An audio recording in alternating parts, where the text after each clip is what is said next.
Good afternoon, ladies and gentlemen. A very warm welcome to today's webinar, Bridging from Crisis to Recovery, organized by the Hong Kong Economic and Trade Office in Singapore as our ongoing effort in promoting the economic and trade relations between Singapore and Hong Kong. We are also very delighted to have the Hong Kong Trade Development Council and Invest Hong Kong to co-organize this webinar with us, so you can be sure to obtain news and updates about Hong Kong in various aspects. My name is Joey Tang. I'm the Deputy Director from the Hong Kong Economic and Trade Office in Singapore, and I will be the moderator of the webinar today. For today's program, Mr. Wong Chun To, Director of the Hong Kong Economic and Trade Office in Singapore, will start off by giving you a brief update on the latest situation in Hong Kong, as well as upcoming opportunities ahead of us. After Mr. Wong's presentation, Ms. Vivienne Chee, Director of the Hong Kong Trade Development Council in Singapore, and Mr. Melvin Lee, Head of Invest Hong Kong in Singapore, will share with us about the business environment in Hong Kong, as well as the support of their organizations to businesses in response to COVID-19. After that, Mr. Raymond Chen, Regional Director of Southeast Asia from the Hong Kong Tourism Board, will also join the webinar to talk about the latest tourism landscape. Before we bring to you today's program, please allow me to remind you of a few housekeeping matters. Firstly, throughout the webinar, please feel free to send us any questions which you may have by using the Q&A tab on the control bar at the bottom of your screen.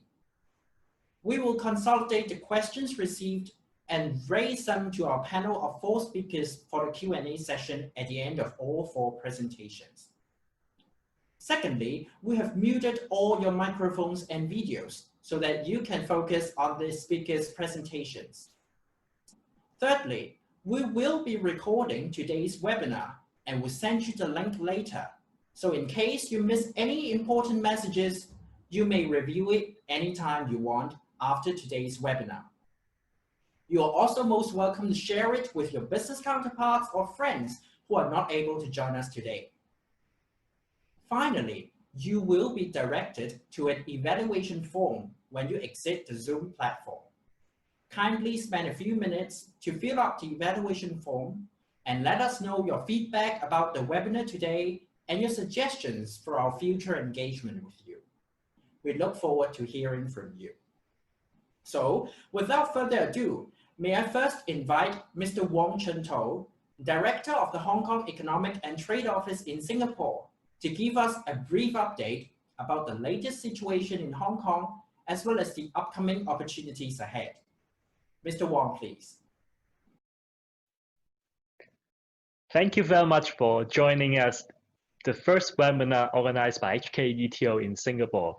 It has been some time since our last event due to the COVID-19 situation and the relevant government restrictions, and I hope that while you have been missing us, everyone is doing well during this time. As Singapore is having success in fighting COVID-19 and entered into phase 2 of the reopening, we will be making use of new methods to keep in touch with every one of you. This is the first webinar, but there will be more on various topics to come. In Hong Kong, our business activities have more or less resumed normal. The WHO said that COVID-19 will be with us until an effective treatment or vaccine is found. So we have to deal with it under a new normal. To this end, the Hong Kong SAR government has all along adopted what we call suppress and lift strategy, and try to strike a balance among public health protection, economic impact, and social acceptance. So we have to maintain various disease prevention measures while allowing room for gradual resumption of normal operation and activities of the society when the situation permits. Actually, on 25th of January, we have raised our response level under the preparedness and response plan to the highest level and roll out a package of measures, for example, border control, procurement and local production of masks to tackle the disease and appeal to every member of the public in Hong Kong to work together. The COVID-19 situation in Hong Kong, fortunately, has largely stabilized. As of yesterday, we have 1,200 cases, with 1,104 of them discharged and unfortunately 7 deaths. Out of the 1,200 cases, close to 2/3 of them are imported cases. There has been zero community transmission since 13 June, so that is more than 2 weeks ago. Our case number is actually among the lowest in advanced economies. We prevented large-scale community outbreak without resorting to very extreme lockdown measures. For example, dining at restaurants are never banned in Hong Kong. We are also one of the earliest to have flattened the curve. While all these are very encouraging, we will continue to stay alert. However, we are also gradually opening up the economy. Virtually all business have reopened in Hong Kong as we now move into the relaxation stage. As a small and open economy, we are no exception to significant challenge due to this COVID-19 outbreak. Our economy has been taking a huge hit, with GDP in the first quarter of this year having contracted by close to 9%. This is even worse than the Asian financial crisis or the 2008-9 global financial crisis. In 2020, we expect the economy to contract by 4 to 7%. To relieve the immediate need of businesses and workers, the Hong Kong HKSAR Government drew on our reserve and launched 3 rounds of support measures worth more than $37 billion to support businesses and individuals, keep workers at work, and to assist the economy to recover. In particular, some of these measures are for corporations that are nationality neutral, so even Singapore companies setting up in Hong Kong can also be benefited. If you're interested in learning more, you can just see the QR code on my slide and you can see all the details, or you can of course raise any questions you may have at the Q&A sessions. As you're aware, the past year has not been easy for Hong Kong. Apart from the COVID-19 crisis, there had been social discontent in the second half of 2019 and presented us with significant social and economic challenges. Meanwhile, our government is taking actions to ensure law and order in Hong Kong. And probably you are aware of the recent decision by the National People's Congress of China on establishing and improving the legal system and enforcement mechanism for the Hong Kong SAR to safeguard national security. Over the past year, the Hong Kong has suffered from social unrest, and some radical protesters are even advocating Hong Kong independence, which is obviously against the one country, two system principle. No country would or could turn a blind eye to the violence and radicalism that has a significant impact on public safety and national security for so long. We are an inalienable part of China, and every country has a right and indeed duty to protect national security and sovereignty. The provisions of the ICCPR also stipulate that international conference on rights and freedoms cannot undermine national security.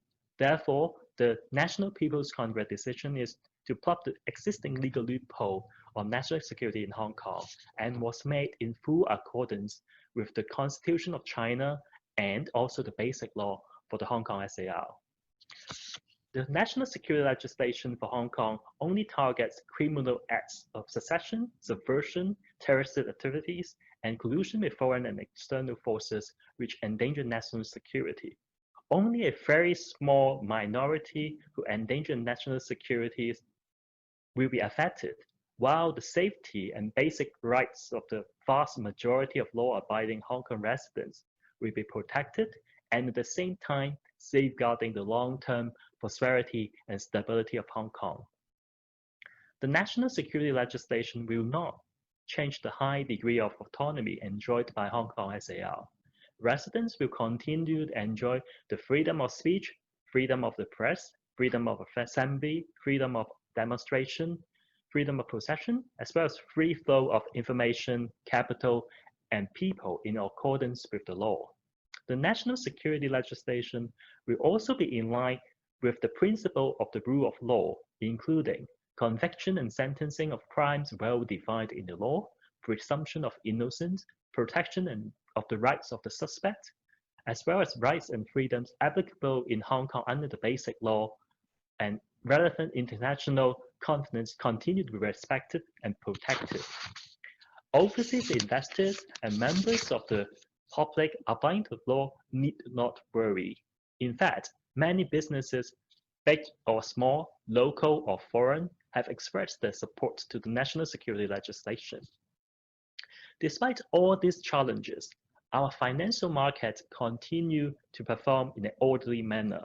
Hong Kong dollar has remained in the stronger half of the comfortability zone in the recent months and even triggered the strong side comfortability undertaking in April for 6 times. Aggregate deposit rose during 2019, indicating that money has continued to flow into Hong Kong, contrary to some public perception, and remain stable this year. On the capital market side, while our stock market has become more volatile in recent months, trading in Hong Kong has remained very orderly. Our IPO market remained very active. Between January to April this year, 47 companies have listed in our stocks exchange and raised a total of $2.3 billion. All this indicates that our position as an international financial hub remains very strong. Looking forward, I am also very excited to share with you some of the many opportunities ahead about Hong Kong. There are a number of major projects coming online, which will transform our city landscape. As you can see on the slide, the M+ Museum, the Palace Museum at the West Kowloon Cultural District, the Kai Tak Sports Park, as well as the Central Wan Chai Harbourfront. There are also some more, but this is just to name a few. On the innovation and technology front, our science park and cyberports will be expanded, and we expect the first building at our Hong Kong Shenzhen Innovation and Technology Park at the Lok Ma Chau Loop will open in 2023. At last, I'm going to talk about the Greater Bay Area, which has an area of about 56,000 square kilometers, a population of 71 million, and a combined GDP of 1.6 trillion US dollars, a massive market for businesses to expand. Hong Kong will remain at the perfect springboard for businesses to tap into the massive mainland market, while enjoying the world-class services and institutional environments in Hong Kong. While right now we are facing a difficult moment, we should remain optimistic and prepare for the future. If you are interested in knowing more about these opportunities and to expand your businesses in Hong Kong, we stand ready to help you. Thank you very much. Thank you, Mr. Wong. Thank you, Mr. Wong, for your comprehensive update about Hong Kong. Just a gentle reminder to all of you, if you have any questions for Mr. Wong, please do not hesitate to let us know by using the Q&A tab on your control bar at the bottom of your screen. We will consolidate your questions and arrange them to be answered after all 4 presentations. So here comes the next presentation by Ms. Vivienne Chee, Director of the Hong Kong Trade Development Council for Singapore.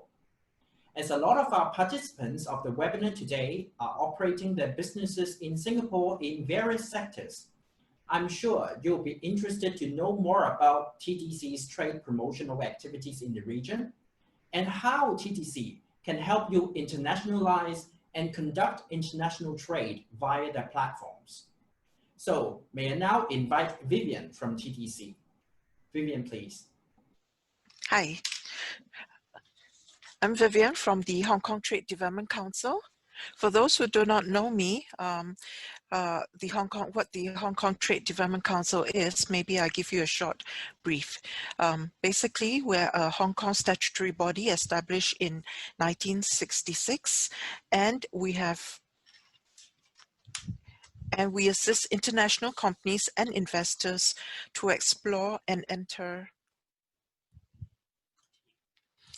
to explore and enter new markets on the Chinese mainland and throughout Asia. We also facilitate Chinese outbound investment to both mature and emerging markets.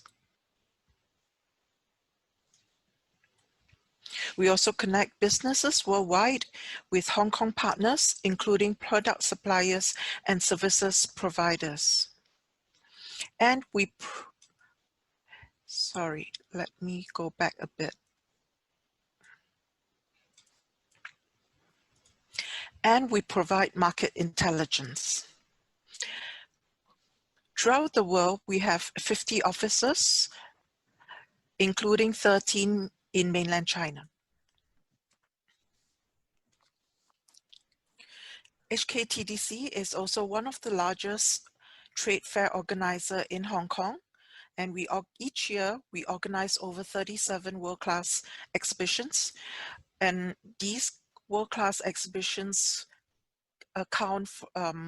has about nearly 40,000 exhibitors from 83 countries and regions. We also welcome about 772,000 trade visitors from over 200 countries and regions to come to Hong Kong to source from our trade fairs. We also organize 7 large conferences. Among the mega conferences include the Belt and Road Summit, the Asian Financial Forum, as well as the Asian Logistics, Maritime and Aviation Conference. TDC is also the organizer of the 5 world's largest exhibitions, and in terms of number of exhibitors. And they include the Lighting Fair together with the Outdoor Tech Light Expo, the Electronics Fair in the Autumn edition in October, together with the Electronic Asia, the Watch and Clock Fair, Gifts and Premium, the Jewelry, as well as the Loose Stones, Diamond, Pearls, and Gem Show. And in fact, 2 of these shows are actually held concurrently at the Wan Chai Convention Center together at the Asia World Expo. That is for the Lighting Fair as well as the Jewelry Expo. And among the other shows, 11 of them are Asia's largest. And these include the Houseware, Toys and Games, Film and TV Market, Licensing Show, Electronic Spring Show, as well as the Hong Kong Fashion Week. We also have the Hong Kong TDC business-to-business sourcing portal, and on this portal, we have over 130,000 quality suppliers, which includes also our trade fair exhibitors, as well as advertisers from our product magazines. In our data bank, we have over 2 million registered buyers who source or come to our trade fairs annually. Each month, we have a monthly page view of nearly 5 million visitors to our B2B portal.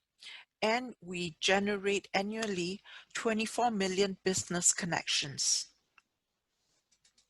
So for those who are not familiar, you can actually download our HKTDC Marketplace app. It is an all-in-one app for mobile sourcing. So you can go to the trade fair and register for your e-admission badge. You can get information of all the exhibitors and also all the fair information. You can also go to our product magazine, which we have an e-version on iPad as well as on the mobile phone app. Then we have the HKTDC sourcing, where you can source online via your mobile phone or on your iPad or even your desktop.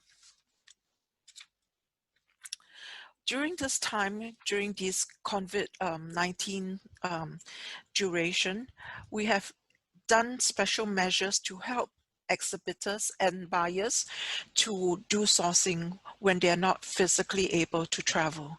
We have adjusted our exhibitions as well as our conferences. So starting in April earlier this year, we had a month-long Spring Virtual Expo. Subsequently, in May, we had a wellness theme, and in this month, which will be ending soon, we had the jewelry and watch show, virtual show. Beginning 1st of July, we will have the Spring Virtual Expo, where we have 22,000 over suppliers from 33 product categories. They include lighting, electronics, gift and household, lifestyle, beauty, and fashion. This is an effective way to connect over 500,000 buyers to worldwide, to our buyers, to our exhibitors. It is also a venue for our buyers to have an opportunity to replenish their stock to meet expected consumer demand in the second half of the year. So what are our post-outbreak measures? Well, we will have our summer sourcing weeks go online, which is a 9-in-1 virtual exhibition covering different industries. As you can see from this picture, it covers houseware, lighting, fashion, electronics, home textile and furnishing, ICT, gifts and premium, printing and packaging, and medical and healthcare. During the summer sourcing weeks on Go Online, the business matching will also use our smart AI enabled business matching feature to help match our exhibitors to the buyers. Buyers from Singapore can also register on this business matching platform to conduct meetings with exhibitors at our HKTDC office free of charge. To support the SME community in Singapore, the Hong Kong SAR government also provides a 50% subsidy grant of the participation fee with a cap of Hong Kong dollars of $10,000, which is equivalent to US dollar $1,282. There is also an online to offline participation option during this period, where one can take up a small display showcase as seen in the photo, whereby there will be a QR code and buyers can scan on this QR code to contact the supplier. At the end of the day, the suppliers, both the suppliers and exhibitors, will get a list of all those who have scanned this QR code. This O2O package is reasonably priced at US dollar $1,235 after the Hong Kong SAR government subsidy. Next, HKTDC also promotes the Belt and Road Initiative. This was a game changer for the whole of Asia region and even for the world. It covers over 60 plus countries, but it is not limited to only these countries. In fact, it's an initiative that is open to any nation that is willing to be part of this development. These 60 plus countries together account for a significant portion of the world's population. They also account for 35% of the world's trade, as well as 30% of the world's GDP. So what is the HKTDC's role in the Belt and Road? Well, basically, we have the expertise and to link up and provide strategic partnerships around the world. And we hope to connect project owners in ASEAN to other Belt and Road countries. There, we connect you to mainland and global investors, as well as to Hong Kong service providers, including architects, construction and engineering companies, legal, accounting, and professional services. Each year, together with the Hong Kong Government SAR, HKTDC hosts an annual Belt and Road Summit. This year, our Belt and Road Summit has been postponed to 30th November 2020, and it will be a one-day event and held at the Hong Kong Convention and Exhibition Center. During the summit, we also have an investment and business matching session. And in 2019, we actually welcomed for the Belt and Road Summit over 5,000 participants. But at the business matching session, we actually welcomed over 300 participants who poured over 240 projects from 30 countries. And we managed to arrange 700 plus meetings, one-to-one business meetings. So anybody who has more questions regarding our products and services, you're welcome to contact our Singapore office. The address is shown on this slide. And that's all for today. Thank you. Thank you, Vivienne. This is very informative for businesses venturing for opportunities in Hong Kong. I'm sure that our participants will find it useful. Apart from partnering with Hong Kong businesses, some of you may also consider expanding your existing businesses to Hong Kong, a perfect springboard if you are eyeing at opportunities in the Greater Bay Area. So may I now invite Mr. Melvin Lee, Head of Invest Hong Kong for Singapore, who will give us a presentation on Hong Kong remaining as an attractive investment location and some of the supporting schemes for businesses, including those specifically rolled out in response to COVID-19. Melvin, please. Well, yes, indeed been a challenging time for the Hong Kong economy last year. It started with the social unrest sometime in the middle of last year, and then followed on with the COVID-19 outbreak at the beginning of this year. Some of you will have your own businesses there too in Hong Kong, and you may have your own anecdotes of your challenges that you face in Hong Kong. Over the next 10 minutes or so, I would like to share some findings from a survey which we did last year to give some sense on a more macro level what's the business and investment environment in Hong Kong is like, and what are the investor sentiments. The survey is actually conducted on companies in Hong Kong which are owned by foreign individuals or foreign corporates. So it's largely foreign companies who have set up operations in Hong Kong. Before I go into that, just a brief introduction of Invest Hong Kong. We are a government agency, and our role is very much to support foreign companies who are looking at expanding their business into Hong Kong and setting up operations there.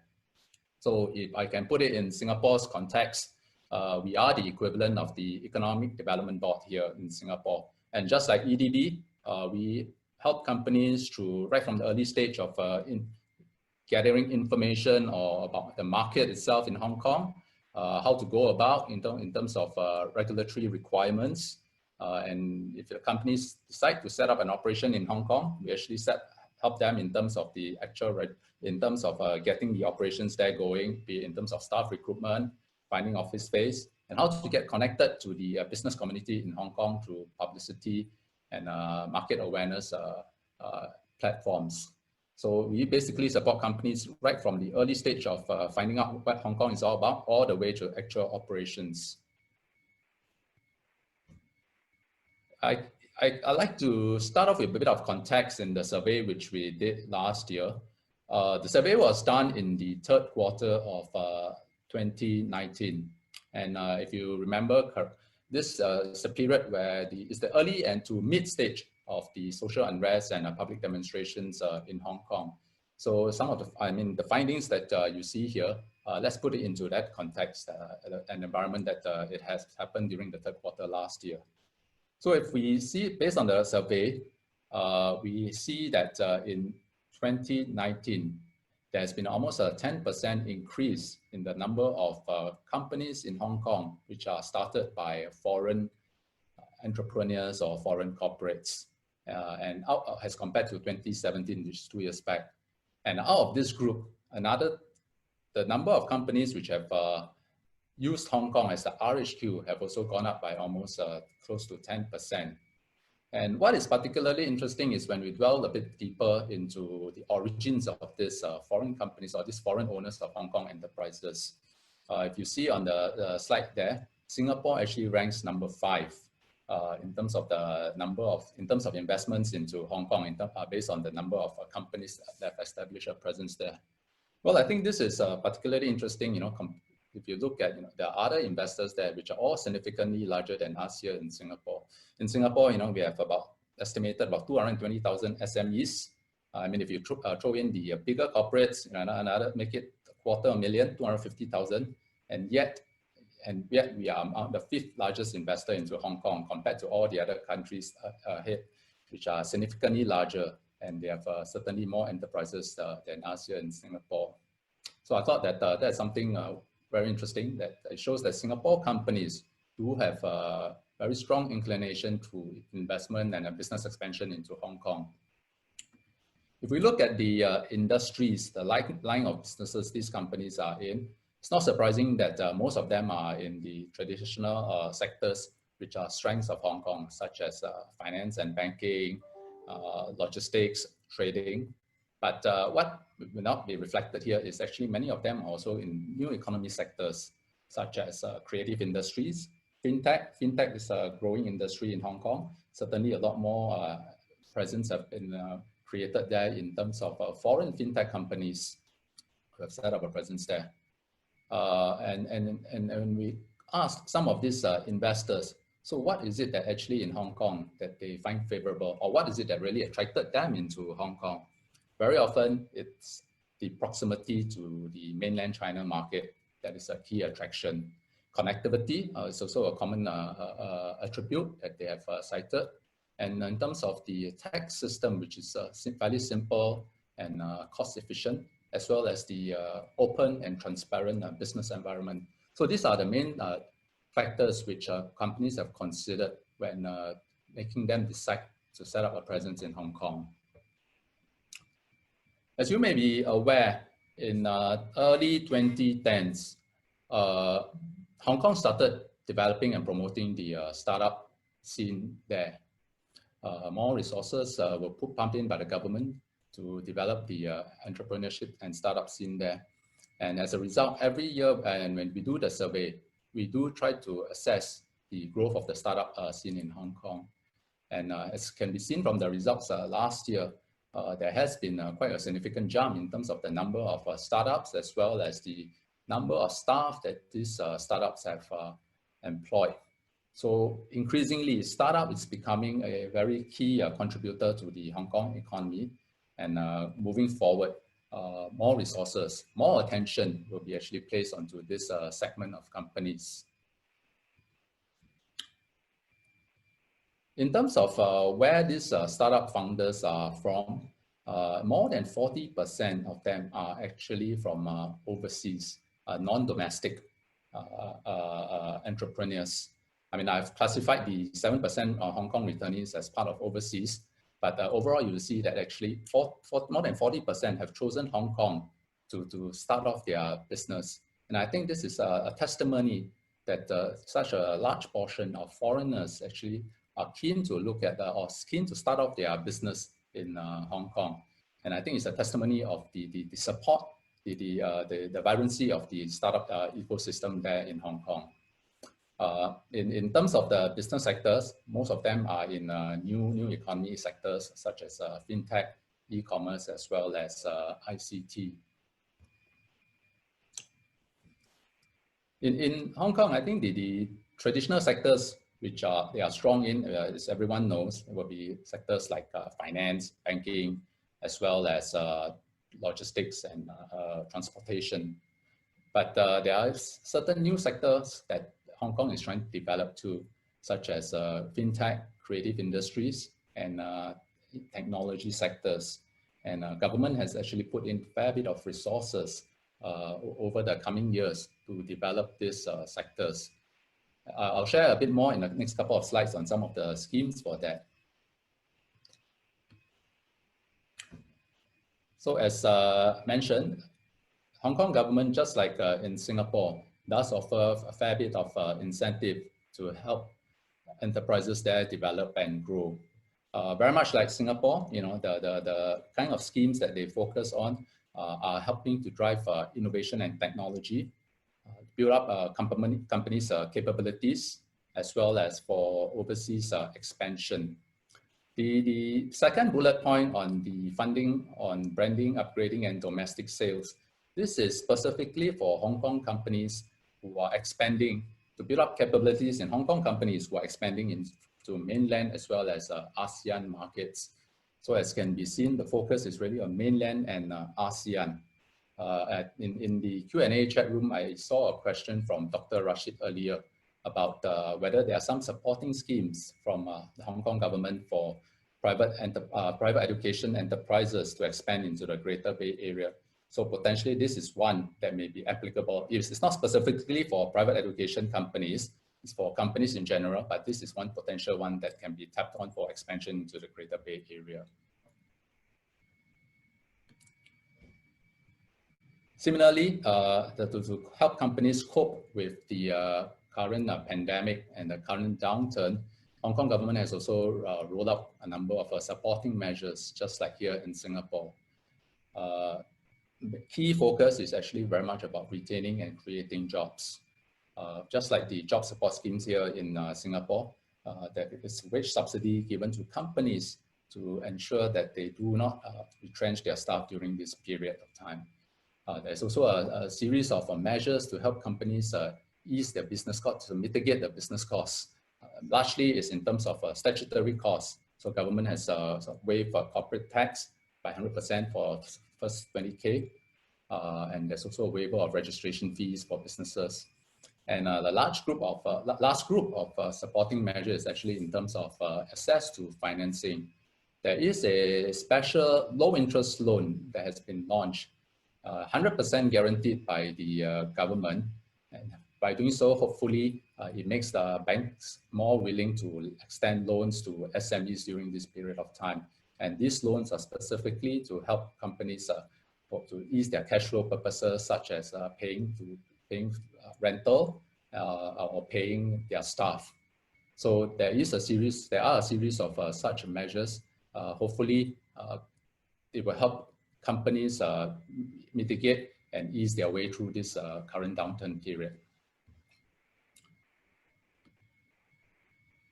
I hope that has given you some idea of what foreign companies typically look at, as well as what the environment is like in Hong Kong for foreign businesses. If there are any further questions, whether is it in terms of the survey findings or in terms of the supporting measures for enterprises, feel free to engage me. I'll be happy to have a chat either separately today or maybe some other time. Thank you very much. Thank you, Melvin. I'm sure our participants today are very excited about the opportunities in Hong Kong as we continue to receive questions from participants. So just another gentle reminder, we are going to have the Q&A session after all 4 presentations. Please feel free to pass us a question by using the Q&A tab on the control bar at the bottom of your screen. So after we hear 3 presentations about Hong Kong in general, and also business opportunities which Hong Kong may bring for you, we are also pleased to have Mr. Raymond Chan, Regional Director of Southeast Asia from the Hong Kong Tourism Board, to share with us the tourism landscape as we experience a new normal after the peak of COVID-19. Raymond, when you are ready, let me pass the mic to you, please. Good afternoon, everyone, and I hope all of you are doing great. The COVID-19 pandemic is an unprecedented global challenge, not only to global tourism, but across all economic sectors. Back in January, when the pandemic first started, Hong Kong responded quickly and decisively in order to control the viral spread. With all the collaborative effort from both private and public sectors, as well as the people of Hong Kong has proved to tackle the pandemic effectively. Just like what Mr. Wong has mentioned earlier, life in Hong Kong is pretty much back to normal right now. All works and transportations have been resumed. Shopping malls, restaurants, and even attractions are reopened. So now let me start with the COVID-19 situation timeline in Hong Kong. Hong Kong started its record of 0 or single-digit local cases since early April, and since then, we have managed the same good result until now. On May 4th, public services have resumed normal operating hours, including some of the public facilities. And subsequently, more establishments, including entertainment centers, cinemas, fitness centers, are also reopened. And from end of May, some of our attractions have also reopened, including both Ocean Park as well as Hong Kong Disneyland. And finally, from June 1st, Hong Kong International Airport has also resumed transit services as well. The impact from the COVID-19 has led to enormous changes in the global tourism industry. UNWTO is estimating an 80% decline in global visitors this year, while IATA is expecting full air capacity could only be resumed in 2023. Given the current situation is still evolving with continuous increase in confirmed cases in some of the countries, a lot of destinations are now exploring travel bubble arrangement or greening arrangement. However, this arrangement has to be carefully reviewed with individual country with a list of in-depth requirements. Hong Kong is definitely keen to explore this arrangement with some of the stabilized markets. I believe we all agree that the overall tourism landscape will be reshaped with the new normal, looking at the plans or insights from different countries right now. We do anticipate visitors will focus on domestic travel first, given international borders will only be open at a later time.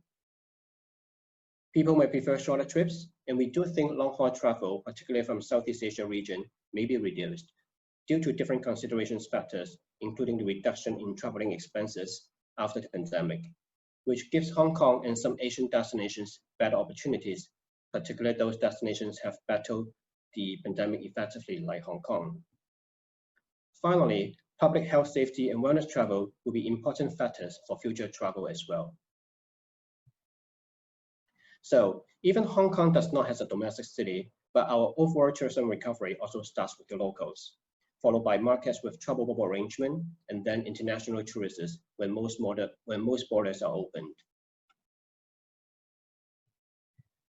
In order to support the trade and community in Hong Kong, we have rolled out a local initiative of holiday at home called Hello Hong Kong in order to boost local consumptions. The idea is to invite locals or whoever lives in Hong Kong right now to rediscover Hong Kong, and we have lined up to consolidate over 11,000 amazing offers ranging from retail to F&B dining, attraction theme parks, local tours, and we even encourage staycation with a lot of great deals from different hotel partners. While the spread of the virus is under control, the next critical stage is to ensure continuous effort to safeguard the health, safety, and hygiene standards. Especially this will be a major concern, not only to global leisure travelers, but MICE groups as well as business events. Standard procedures like increased frequency of sanitization and cleaning, temperature check, social distancing, etc., will only be considered as given when moving into the new norm of post-COVID-19.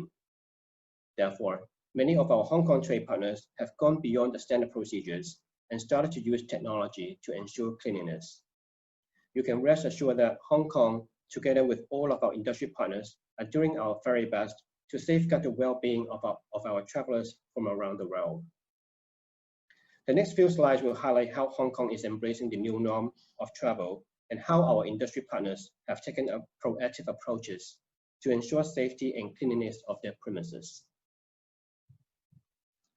Above and beyond the normal cleaning and disinfection processes, Hong Kong International Airport has adopted the use of technology. 3 intelligent sanitization robots are deployed for round-the-clock cleaning and disinfection. Some frequently used areas within the airport terminal are kept immaculately clean. Another first for Hong Kong International Airport is the pilot testing of Clean Tech, which is on the right-hand side of the slide. Passengers and staff need to enter an enclosed booth for a 40-second disinfection procedure, and the machine can remotely kill virus and bacteria on human bodies and clothing, and then to ensure sanitization is achieved.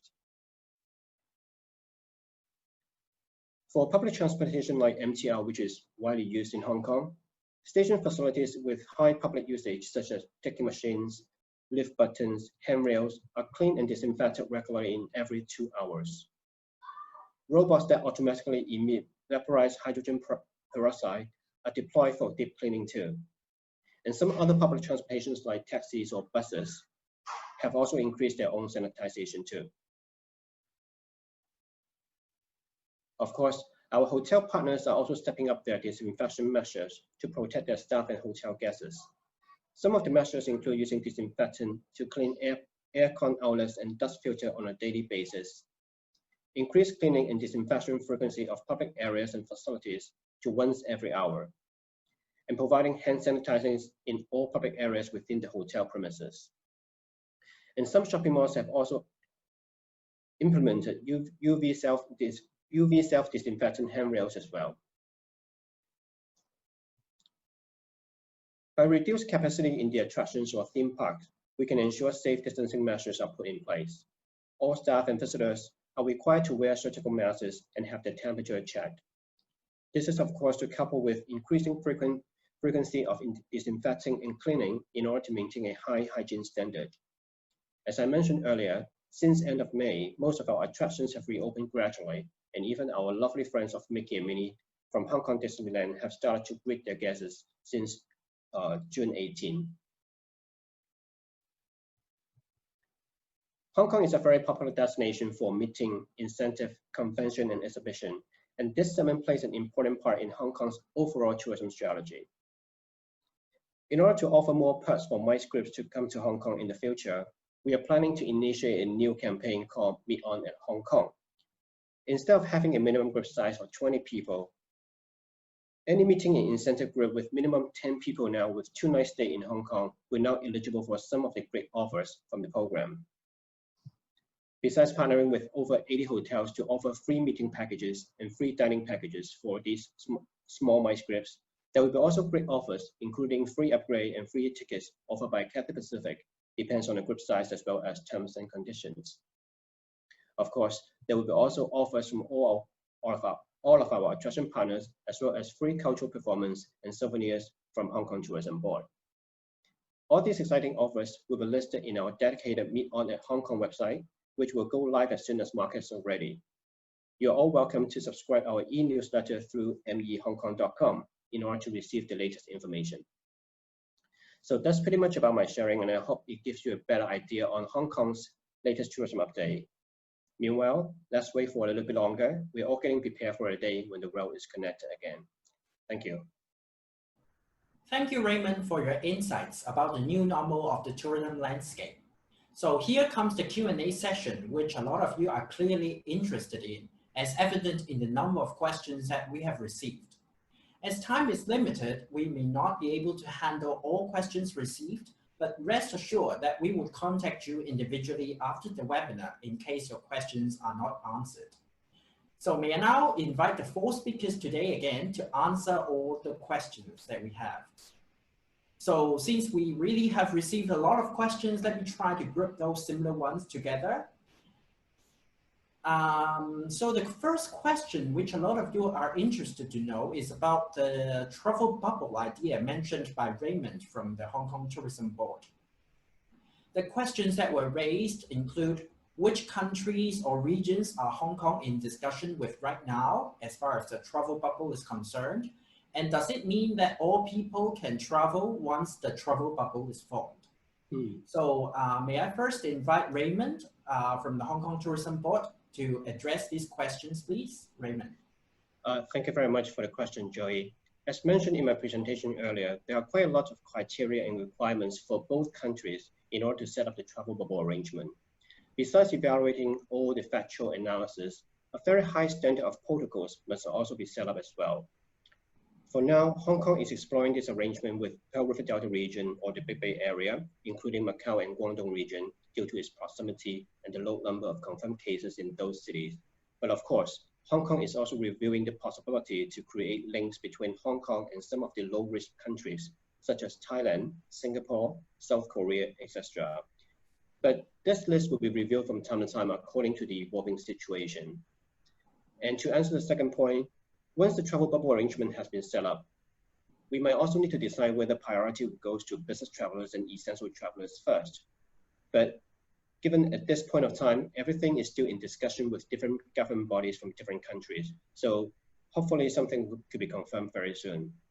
Thank you. Thank you, Raymond. So another question that we have received is about the Hong Kong government's support to companies. So a question received is about whether SMEs outside of Hong Kong can tap on Hong Kong government's funding. So may I invite Melvin to address this question?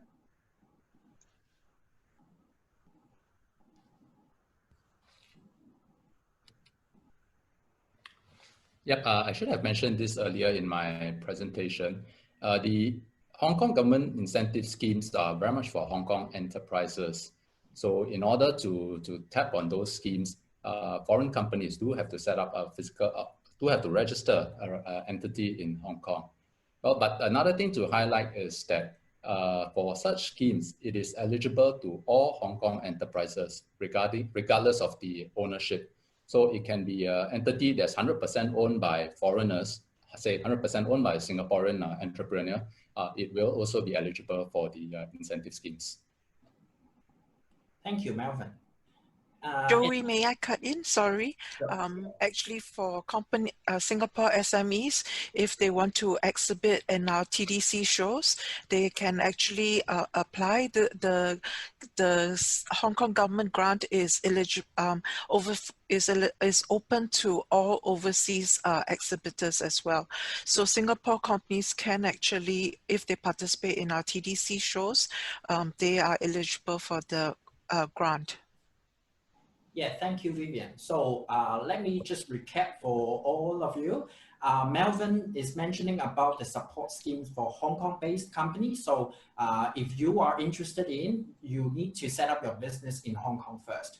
Well, for Vivienne, she mentioned about the participation in trade fairs organized by the TDC. So even if you are foreign companies, which has not yet set up in Hong Kong, you can still be eligible for these grants. So for those who are interested, please take note of Vivienne's advice. Thank you. So another question that we have received is about the Greater Bay Area, which Melvin also addressed part of it in his presentation. And let me see. Oh, another question for Vivienne. When will be the gift show and electronics show in 2021 being held? And will there be any changes to the show next year? Right now, there are no changes to the show. So the show for the gift fair, it will be on 27th to 30th April. And for the electronics fair, we have two editions. One is the spring, one is the autumn. The other one's the autumn edition. And both are actually held on the 13th to 16th. For spring edition is April and the autumn edition is October. So 13 to 16 April for the spring edition, 13 to 16 October for the autumn edition for electronics fair. Thank you, Vivienne. So here comes another question about the future economy of Hong Kong. So the question is, how could the future economy of Hong Kong integrate into the Greater Bay Area from its current crisis, looking at the growing constraints? May I invite Mr. Wong, Director of HKETO, to address this question? Thank you, Joey, and thank you for the question. So the Guangdong, Hong Kong, Macau, Greater Bay Area Outline Development Plan was actually announced by the State Council of China last year, and it has a long-term effect up to 2035. So this is a very high-level instrument with a long-lasting impact. So we are looking about it for long term, not only this moment. Right now, we may be facing a lot of difficulties due to the COVID-19 situation or other reasons, but this is a plan that with the full support of the central government and also detailed measures from both Hong Kong and Macau, SAR, and the 9 cities in Guangdong provinces. So we are all having a lot of confidence in the integration of Hong Kong into the Greater Bay Area and all the opportunities ahead. Thank you, Mr. Wong. And there is another question for you about the national security law. So the question is, if the MPC passes the national security law for Hong Kong, are there any constitutional issues under the basic law that may affect the ratification of the law by the legislature itself? Thank you, Joey, and thank you for the question. Let me give a bit more information about the decision by the National People's Congress on the national security legislation for Hong Kong. The decision was made in accordance with the Constitution of People's Republic of China, in particular Article 62 and Article 31 of the Constitution, which empower the National People's Congress to enact law and other instruments, as well as establish special administrative regions and, as and when necessary, make changes to the systems. So the decisions were made fully in accordance with the Constitution of China and also the relevant provisions of the Basic Law. Right now, the National People's Congress has delegated the power to the Standing Committee of the National People's Congress to make the detailed legislation. After that, it will be included to the Annex 3 of the Basic Law and will be in effect by promulgation. So that will not be a local legislation exercise for the national security legislation, and it is 100% constitutional in accordance to, again, the Constitution of China and also the relevant provisions of the Basic Law. Thank you, Mr. Wong. So there are also a couple of questions about traveling. So may I invite Mr. Wong and Raymond to address these. So the questions are about, first of all, the quarantine period for Hong Kong returning residents and foreign business visitors at the moment. This is question number one. And the other question is about traveling of Singaporeans to Hong Kong. Whether, I mean, if you have any idea about roughly when can Singaporeans fly into Hong Kong or vice versa without the 14-day home quarantine period? Okay, thanks for the questions again, Joey. As I mentioned earlier, because right now the Hong Kong border is actually closed until September 18. As I mentioned earlier, we are actually in discussion with like different government bodies from different countries about the travel bubble arrangement, and hopefully something can come up between Hong Kong and Singapore so that we can waive the 14-day quarantine. But unfortunately, I mean, because the discussion is still in place, so we do not have a concrete timeline for at this moment. Yeah, thank you. Thank you, Raymond. And does anyone have anything to supplement on traveling? Okay. Then let's go on to the next question. It's also about national security law. So the question is that whether and how Hong Kong government can ensure the interest of foreign investors given their concerns from the international community about the law. How can the Hong Kong government ensure that the interest of foreign investors be protected even though the national security law is passed? So may I invite Mr. Wong, please? Thank you for the question. Again, as I mentioned earlier, the national security legislation for Hong Kong only targets 4 types of criminal acts, which for foreign investors, there's no reason for them to worry about that, because if we are law-abiding residents or businesses, the law will not have anything to do with us. Also, one of the very important principles included in the decision by the National People's Congress is that the rights and freedoms of people in Hong Kong will be continue to be respected and protected. So we will all still enjoy all the freedoms under the basic law in accordance with the relevant provisions. So investors and residents alike will still enjoy the freedom of speech, freedom of expression, and also the inflow and outflow of capital are guaranteed constitutionally under the basic law as well. So there are no reasons for foreign investors to worry about that. Thank you, Mr. Wong. So, well, for all the participants, thank you again for all your questions, because we keep receiving questions, but unfortunately time is also limited. So rest assured that even though your questions may not be answered in this session, we will contact you individually after the webinar. So as time is limited, let me have the last two questions for our panelists. So the question is probably for Vivienne. How can the show organizers, well, for those who are interested in joining the shows in Hong Kong, trade fairs, how can they be protected from potential riots or protests in Hong Kong?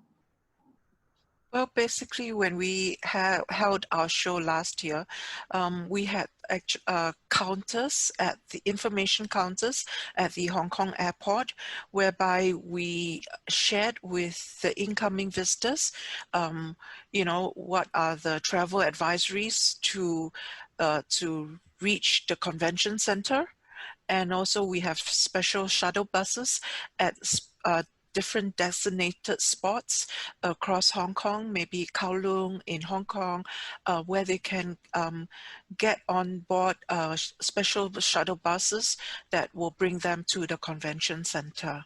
And all our exhibitions, I would say, that were held last year, they went on as usual, and there were no disruptions to the for buyers reaching our convention center or even leaving the convention center, because we also provided shuttle buses from the convention center to different designated spots after the fair closed. Thank you, Vivienne. And also the final question is for you. Participants are interested to know whether they can send their products to Hong Kong and collect inquiries from the trade fairs, even though they themselves cannot travel. I think the inquiries can be sent to our office first before sending to Hong Kong, but of course it can be sent directly to Hong Kong. But I think if they send via to us, then we can actually direct it to the relevant colleagues. That would be better. Thank you, Vivienne. And thank you once again for all our speakers to join us today and share with us your insights. And to all our guests who attended the webinar today, may I thank you all for making time out from your busy schedules to join us. Please share with us your thoughts on the webinar today by completing the evaluation form, which you will be directed to after the webinar. Please also let us know the topics that you're interested in so that we can explore in future. As a gentle reminder again, the recording of this webinar will be made available in our website, and we'll share with you the link later. So do share with your friends or business counterparts who would like to know more about Hong Kong under the new normal after COVID-19. So thank you once again for joining us today, and I hope to see you again very soon.